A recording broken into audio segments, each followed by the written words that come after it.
Dear Patriots, before the news starts, please subscribe to our patriotic channel by clicking the subscribe button. Give us a thumbs up to this video. Don't forget to leave your opinion below in the comments section. Share the news on Facebook and Twitter so you friends see it. Thank you. What happens after Trump signs tariffs order? Putting tariffs in place can be as easy as the stroke of the pen. It's setting the policy, and any exceptions to it, that's the hard part. As President Donald Trump gets ready to sign a document Thursday proclaiming new tariffs on steel and aluminum, the country has a well-trained system in place to carry out his wishes. The trickier question is which countries will be exempt, as well as how his administration will allow U.S. companies and importers to request exclusions for necessary products. As of early Wednesday evening, the details of the final announcement were still being worked out, according to a person briefed on the internal debate. Trump's order will likely direct the U.S. International Trade Commission, an independent federal agency, to publish the updated tariff schedules, which are expected to be 25% on steel and 10% on aluminum. Customs and Border Protection is responsible for collecting them. It's all the other questions that businesses are wondering about. How will the tariffs, which are expected to be done in the name of national security, apply to some of the U.S. closest allies? Will the tariffs apply to goods already in transit? And how will the U.S. monitor finished products that may include steel from problematic sources like China? White House spokeswoman Sarah Huckabee Sanders indicated Wednesday there could be exemptions for Canada and Mexico based on national security, and possibly other countries as well. That could blunt some of the sting on U.S. companies that use steel and aluminum. Other countries that have free trade agreements with the U.S. could still get stuck with the tariffs even if their deals call for an elimination of duties on steel and aluminum. An industry source said every U.S. trade agreement includes a national security exception that would allow the Trump administration to apply the new tariffs to any country it wants. Countries could challenge the tariffs at the World Trade Organization, saying that they violate trade laws. That process could authorize retaliatory tariffs, penalties or other remedies. But the dispute process on the international level takes many months and even years. A case in which the U.S. will invoke its national security exception is also tricky because the WTO may not want to question a member nation's sovereignty. The administration is also expected to put in place ways U.S. companies and importers can request exemptions for specific products, but supporters of the tariffs warn against expecting that to be simple. To the extent that there is an exclusion process, it should be transparent, it should be tight, and it shouldn't be carried out in a way that creates and refills the Washington swamp rather than drains it, Scott Paul, president of the Alliance for American Manufacturing, said during a call with reporters Wednesday defending Trump's proposed tariffs. If past actions to raise tariffs are any guide, there are a few ways that could shake out. The Commerce Department, which authored the reports establishing that imports of steel and aluminum represented a national security threat, will likely take charge of a process for considering that certain products should be excluded from the tariffs. A similar process was put in place after Trump signed a pair of actions in January that imposed tariffs and other trade restrictions on imports of washing machines and solar panels. Those tariffs and quotas were through a different law, which left the Office of the U.S. Trade Representative, in the case of solar imports, in charge of an exclusion process that would include input from the Commerce and Energy departments.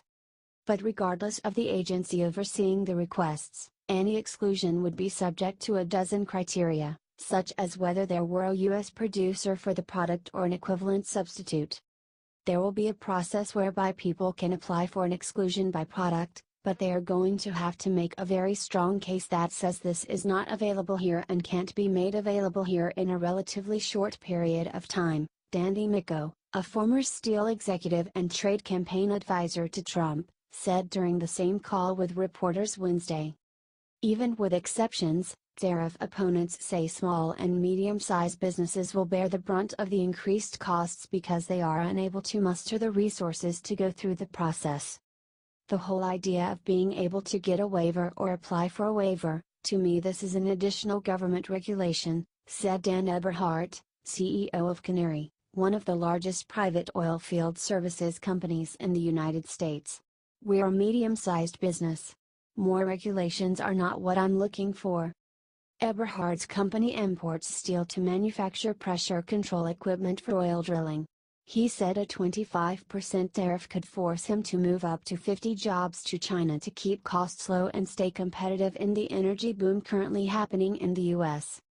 "Our costs are going to go up," he said. Andrew Ristusa contributed to this report.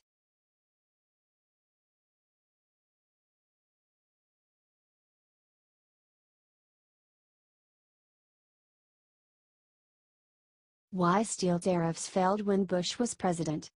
When George W. Bush tried to save the steel industry in 2002 by raising tariffs on selected steel products, many Republicans and business groups say the result was a disaster.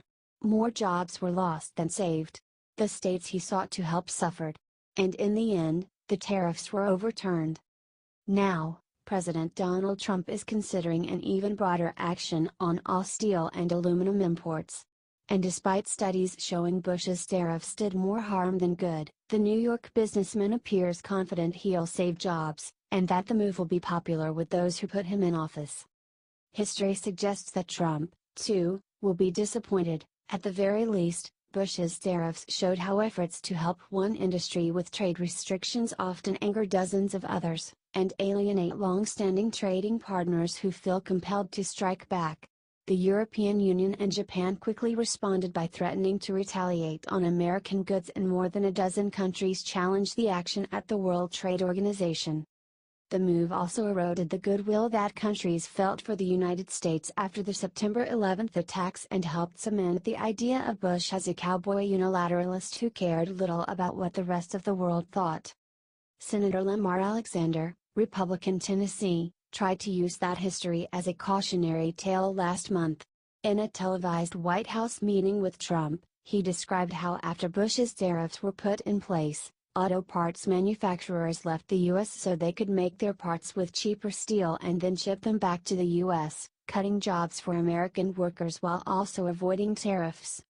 "We found there were 10 times as many people in steel-using industries as there were in steel-producing industries," Alexander said. "They lost more jobs than exist in the steel industry." Trump, though, was unmoved. Lamar, "It didn't work for Bush, but nothing worked for Bush," the president interrupted. "It did work for others. But you're right, it did not work for Bush."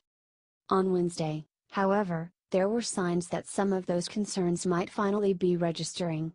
White House Press Secretary Sarah Huckabee Sanders said Trump still intended to sign orders to impose the duties by week's end, but she noted that Canada, Mexico and other countries could be excluded if the president decides that is in the national security interest of the United States. In the case of the Bush tariffs, the WTO ultimately decided they did not conform with global rules. Facing retaliation from the EU and others, Bush removed the tariffs after just 18 months, instead of having them in place for 3 years as he wanted. For Dave Arndt, president and CEO of Pentaflex, an auto parts manufacturer based in Springfield, Ohio, those days are a painful memory. At the time, he was working for another supplier that had a contract with one of the big 3 automakers. The company's situation deteriorated rapidly when Bush imposed the steel tariffs and its customer balked in absorbing the higher cost. "That was one of the key reasons that pushed us into Chapter 11, Arndt said. "We were a $750 million company with a couple thousand workers that went out of business. So we had a very bad experience." Arndt is worried about reliving the 2002 experience if Trump imposes tariffs, although he hopes his new company is better insulated. "We buy about 15% of our steel from Canada and about 5% from Korea. So if there was to be a tariff on Korea or Canada, that would dramatically affect my business as well," Arndt said. The Bush tariffs were costly to consumers, too. A January 2003 study by the Peterson Institute for International Economics estimated that the steel tariffs may have temporarily increased steel industry employment by around 3,500 workers, but at a cost to consumers of around $400,000 per job. On balance, the policy has not been nearly as helpful to the U.S. steel industry as partisans hoped, the report said. At the same time, it is not nearly as bad as some steel consumers and foreign exporters may have feared. Nevertheless, the policy should be dramatically changed in the coming months to avoid potentially ugly consequences. Part of the reason the tariffs' effects on domestic manufacturers and trading partners was not as bad as expected was that Bush began granting exclusions almost as soon as they were in place. That was in response to Hungary's steel-consuming companies worried they would not be able to get the product they needed. By the end of 2002, the Commerce Department had excluded about 25% of the 14 steel product lines covered by Bush's order, representing roughly 3.5 million short tons of imported steel, the Peterson Institute report said. Under the banner of the Consuming Industries Trade Action Coalition, manufacturers opposed to the tariffs commissioned their own study from the Trade Partnership, a research and analysis firm whose work is often used by free trade advocates. That February 2003 report estimated that Bush's steel tariffs cost 200,000 jobs by boosting the costs of non-steel manufacturers. The estimated job loss was more than the total employment in the steel industry, which was 187,000 in December 2002. The biggest job losses were in California, about 19,000 jobs, and Texas, nearly 16,000 jobs. But Rust Belt states like Ohio, 10,500 jobs lost, Michigan, almost 10,000 jobs lost, Illinois, 9,600 jobs lost, and Pennsylvania, 8,400 jobs lost, also suffered, the report found. Still, Bush won West Virginia and Ohio again in 2004. Those in the steel industry, however, believe the trade partnership's estimates of job losses from the Bush steel tariffs are grossly exaggerated. There was no harm to any other industry. No harm. Zero job losses.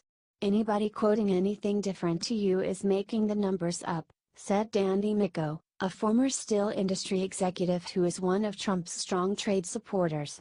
Any job losses that might have occurred because we were in a recession, not because of the steel prices from the tariffs.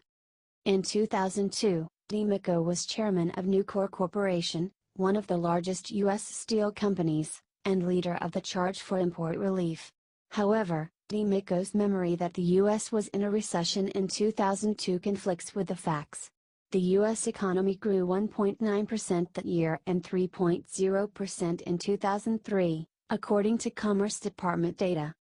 Even though Bush's steel tariffs lasted 18 months and were weakened with exclusions, they gave the U.S. industry valuable time to restructure and become stronger, he said. The problems caused by China's flooding the market with cheap steel are even more severe today, he said. China went from producing less than 200 million tons of steel in 2002 to more than 800 million tons annually now. That has inundated global markets with overproduction and put stress on steel sectors around the world, DiMicco said. Trump's plan, unless it's scaled back when final details are announced, would impose a 25% tariff on all steel imports and a 10% tariff on all aluminum. In anticipation of that, U.S. Steel Corporation announced Wednesday it would restart one of two blast furnaces at its steel mill in Granite City, Illinois, and rehire approximately 500 employees. But others still anticipate greater losses in other parts of the economy that would outweigh any job gains. The trade partnership, this time on its own initiative, ran the numbers through its economic models and came up with the estimate that Trump's tariffs would create about 33,464 jobs in the steel and aluminum sectors, but cost 179,334 jobs throughout the rest of the economy, for a net loss of nearly 146,000 jobs. Construction, distribution and other service sectors would take the biggest hit, a combined loss of 142,305 jobs, because demand for their services would be reduced as companies cut costs to deal with the effects of higher steel and aluminum prices, the new trade partnership report found. But the report also forecast job losses in manufacturing sectors such as fabricated metals, 12,802 jobs, motor vehicles and parts, 5,052 jobs, and a catch-all category known as other machinery, 5,247 jobs. Another analytical firm, Harbor Aluminum, estimated a 10% aluminum tariff would create around 1,900 aluminum smelting jobs over the next 2 years, but destroy from 23,000 to 90,000 direct jobs in the U.S. manufacturing sector. Most of the job losses would be in companies that fall in 3 categories: fabricated metal products, machinery, electrical equipment, appliances and components, motor vehicles, bodies, trailers and parts, and other transportation equipment, and furniture and related products, the report said. Gary Huffbauer, one of the authors of the 2003 Peterson Institute study on Bush's steel tariffs, said he believed the trade partnership may be overestimating the job gains and losses from Trump's proposed action. But he agreed the tariffs would cost more jobs than they would create. It's a very, very expensive way to save jobs or create employment, Huffbauer said. What they really want to do is put money in the pockets of Nucor, U.S. Steel and so forth, which is what this policy will do.